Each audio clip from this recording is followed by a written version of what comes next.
रानी लक्ष्मीबाई की शौर्य स्थली के नाम से देश भर में ही विश्व प्रसिद्ध है। 1857 का संग्राम यहाँ से शुरू हुआ और यहाँ उन्होंने अपना बलिदान दिया। और देश में आज़ादी की बात अगर करें तो 100 साल बाद 1947 में देश आज़ाद हुआ, जहाँ गांधी, जिन्होंने रघुपति राघव राजाराम गीत दिया इस देश को, उसके माध्यम से उस अहिंसावादी तरीके से देश आज़ाद हुआ। और आज एक बार फिर अहिंसावादी तरीके से देश के सुप्रसिद्ध आइसमैन कहा जाए उन्हें, क्योंकि लद्दाख में जहां ग्लेशियर के लिए उन्होंने ग्लेशियर बनाने के लिए, जिन्हें कहना चाहिए कि जहां ग्लेशियर टूट रहे थे उनको रीऑर्गेनाइज करने के लिए उन्होंने काम किया, ऐसे सोनम वांगचुक आज देश के युवाओं को एकजुट करने के लिए आमरण अनशन पर हैं। और उनकी आवाज़ दिल्ली को क्यों नहीं सुनाई दे रही, क्या कारण रहा? देखिए, ये जो आज की सत्ता है वो हो गई है तानाशाह, क्योंकि पिछले 10 साल में 89 से ज़्यादा पेपर जो है लीक होते हैं। और अभी हाल ही में नीट का पेपर लीक हुआ, इतने सारे बच्चों ने आत्महत्या की।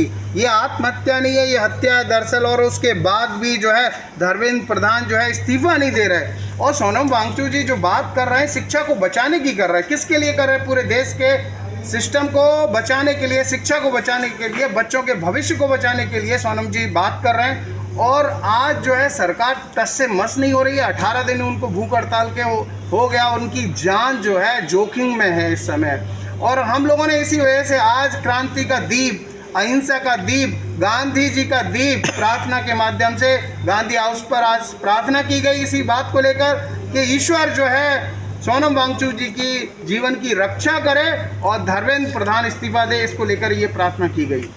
आपको मालूम होना चाहिए कि देश में मोदी, जिसे नमो भी कहा जाता है, बोलबाला उसका है, तो धर्मेंद्र प्रधान के इस्तीफा देने से क्या परिवर्तन होने वाला है, बताइए। देखिए, ये बात बहुत क्लियर है कि देश का युवा जो है 50% से ज़्यादा आबादी उसकी है।